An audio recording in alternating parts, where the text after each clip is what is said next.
fairness first.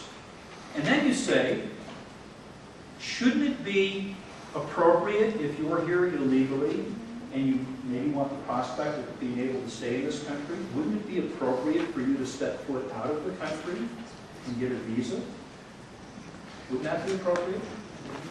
And then, if they do that, don't you suppose we can then check to see whether or not they have other criminal records or they're terrorists before we let them back in? I think that would be a wise thing to do.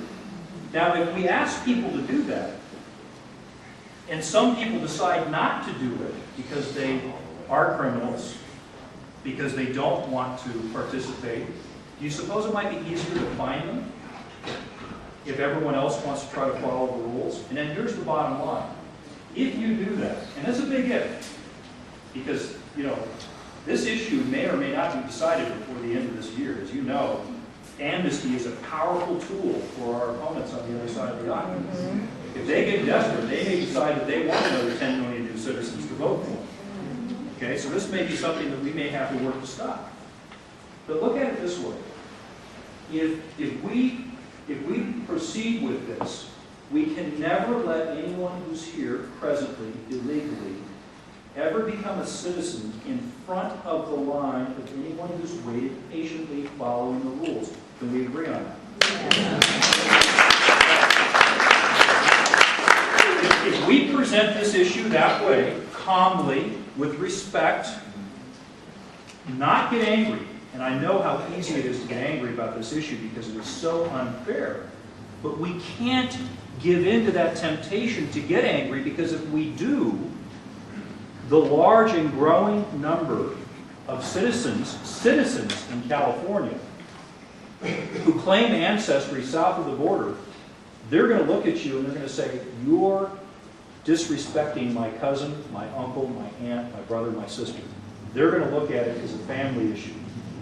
And we're going to lose on this issue. So we need to be extremely cognizant of larger forces at work here and appeal to Americans' basic sense of fair play. It is not fair to allow amnesty, right? Right. Right. Okay. And staying with the amnesty, what about enforcing the laws that we have on the books that were passed under Reagan Absolutely. to employers who employ Right. undocumented people? I have had a bill in the legislature that I couldn't get one Democrat vote for, and the bill was very simple. It gave a small financial incentive for every company to use E-Verify, and a small penalty if they didn't, so that the delta for every employee was only $100 a year. Basically, I was paying for their administrative time of using the system to check. I couldn't even get that bill through the committee, because my colleagues on the left, who have a huge majority, will not let it go through. And so I understand the frustration, but that's what we deal with at the state of California level. Will I try that at the federal level? You bet. Absolutely. We should do everything we can to encourage businesses to use that system. And as we do, you may see things happen like what has been happening in Arizona, where gradually people have been repatriating themselves. But it's been a gradual process. Right. So I completely agree. But remember, we're dealing in a state of 37 million people, and the bulk of those people live in two big metropolitan areas, San Francisco and Los Angeles. There's our challenge. Yes, sir. Understanding that you're a conservative, and many of the topics that you have talked about tonight are plain to the choir. Most of us agree with Yes. what you said. I think that as a citizen, what I'm looking for is more than just a conservative. I'm looking for somebody who can think outside the box in Washington. Outside the boxer? Outside the box in Washington and say, okay, I understand that I am in the minority, but I've got a huge, powerful opportunity to get around that liberal political machine and do something to be effective. None of the Republicans, as far as I'm concerned, whether conservative or not, have been willing to step out of the box and do anything. What would you think you might be able to do to say, okay, because I'm flat out done with the excuse, we can't get it passed because we're the minority. But I'm done with that. So what I'm looking for is a candidate that can come out and say, okay, yes, I'm the minority, but look, I can carry a big stick, and I can talk, and I can do some things outside of myself. Can you think of anything that you could do to do that? All right. Interesting question. Let me attack it from a different way. When the financial system was beginning to melt down in 2008, largely because of government rules and regulations that established things like Fannie Mae and Freddie Mac. Okay.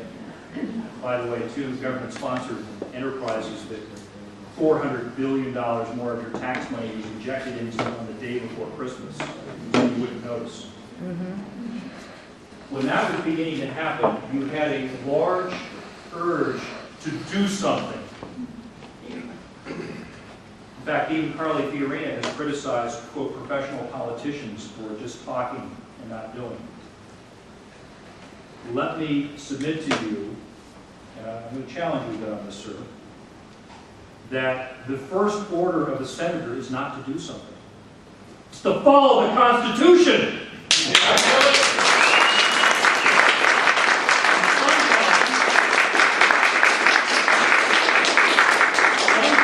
Following that Constitution, you have to do nothing. Because to do something is to do something wrong. Now, I understand your frustration that you have people in Sacramento and D.C. that say, we can't do anything, we're in the minority. Sir, what would you have us do to get something done? Compromise with a left that in today's day and age is socialist, so that all we're doing is slipping into socialism less quickly?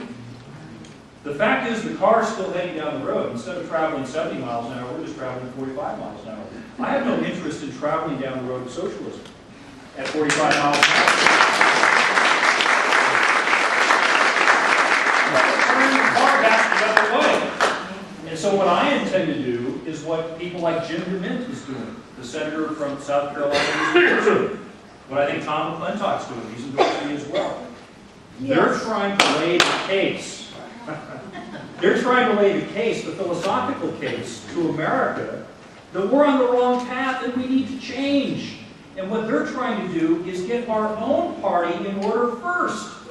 Because the Republican Party is not the safe repository of constitutionally based, liberty-minded people, then we are cooked as a nation. Okay? We got to get our own house in order first.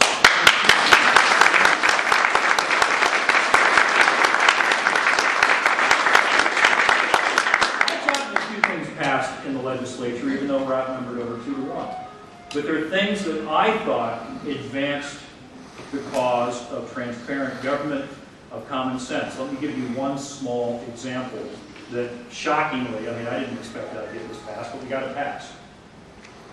I did some research because there's one state park in my district, and I found that there were park rangers that were living right on the beach in houses that were refurbished with your bond money to the tune of $1 million apiece. And they were living in these houses for about $230 a month. Right on the beach. Yeah, yes. Right? And with the one park ranger, the superintendent actually had a nice house a mile and a half away in Corona Del Mar, in my district, that he was renting out for $4,000 a month.